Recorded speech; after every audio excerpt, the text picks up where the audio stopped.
Have you ever wondered what it's like to be a normal person in a world of superheroes? Well, if you've watched some of my other videos, you might have an idea of what that's like. This is another one of those cases, but this time it's different in so fact as this story is extremely human, despite the superhuman setting. Diving into themes of regret over decisions made and disappointing others, and trusting yourself. This book really struck a chord with me, a man who only feels emotions when watching the later half of the movie Cars. Heads up, this is a part of the Kingdom Come sequel, The Kingdom, written by Mark Waid with art by Barry Kitson.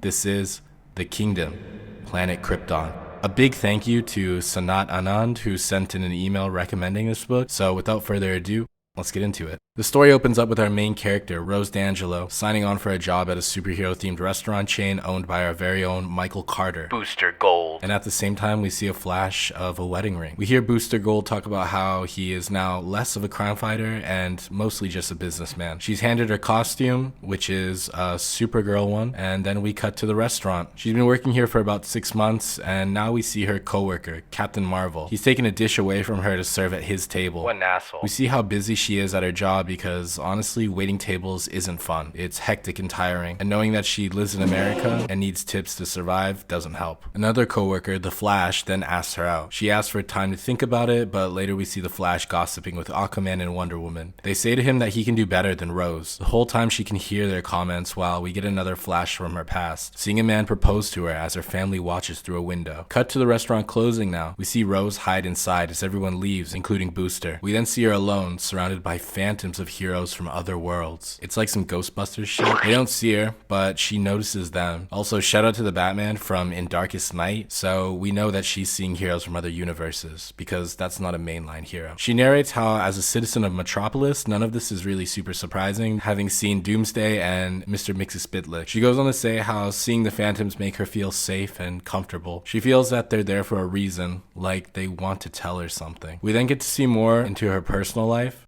She tampers with schedules at work so she can get the late shift in order to see her phantom friends, and she makes little money. Get your money up, not your funny up.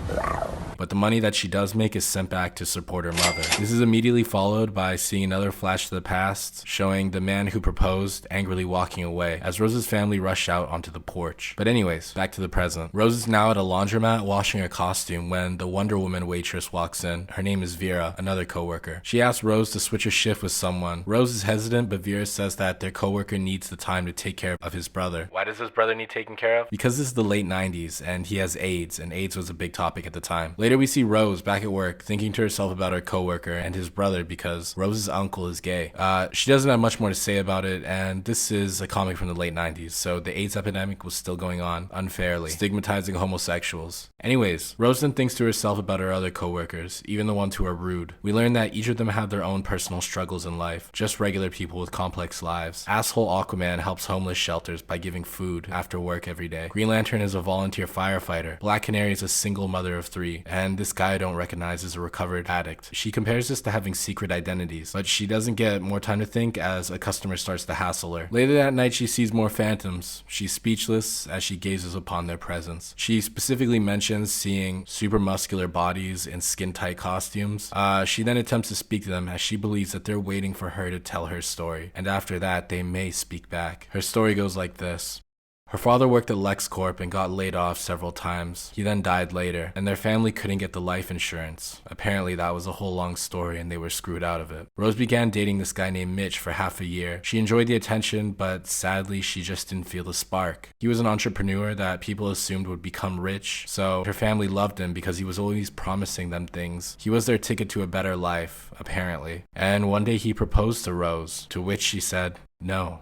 Rose's mother and sister were disappointed and angry. We see her sister in a flashback yelling at her, saying how she's naive and people don't need to be in love to get married, especially since Mitch is going to be rich. So she should have married him just to support their family. But Rose says that none of that is guaranteed, and marrying him just for money would be wrong because she doesn't love him. And as far as a year away from now, she could be in the same place financially, the only difference being just having a husband that she doesn't love. We see her back in the present thinking about how she might have been wrong, knowing that she could have helped her family, but refused to, out of her own interests. Also, shout out to our heavenly father, Batman in the background, motherfucker. Yo! What's up, dog? How you doing? Check out my video on his story if you want. So that was pretty, but yeah, that was pretty heartbreaking to read. Sorry to kill the mood with that. But anyways, back to it.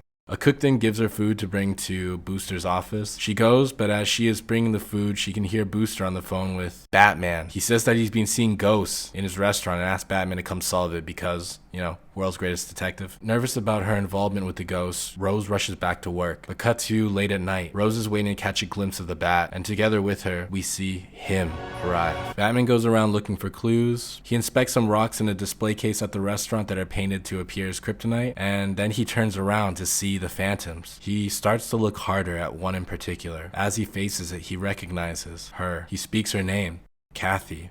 Rose remarks to herself that as he speaks to Kathy, his powerful voice changes, showing a layer of compassion that most people don't see. As Rose watches, she makes a little noise and Batman immediately swings around and ropes her up. He knew that she was there the whole time, and immediately she noticed that his voice goes back to one of darkness. She says one that could command kings. He says that if she isn't part of this, then she should kick rocks and go home. He says that Rose could be mistaken for a ghost because of the way she carries herself, and that she should be a hero to herself and just go home. He also says that something in this place is weakening the walls between different realities, and as he says this, 4 phantoms turn their heads, and he immediately ropes them up too. He also knew immediately that they weren't just phantoms. They're the only ones wearing matching bracelets. We can recognize them. They're 4 guys from the Kingdom Come storyline. I think one of them is Plastic Man's son or something. Can't remember from the top of my head. They say they mustn't tell him about their mission, then they hit a button on a device and vanish.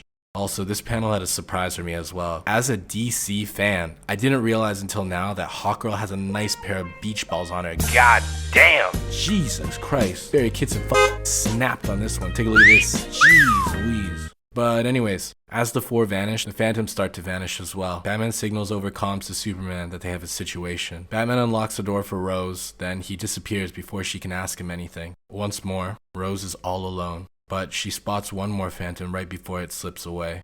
It's her, wearing the same Supergirl costume, holding a tray of food, but with a diamond ring on her finger. She thinks back to what Batman told her about being a hero for herself, and she realized that she already has been. Rose then walks out of the restaurant as the sun rises. Having put aside her past, she is now going to head home. The end.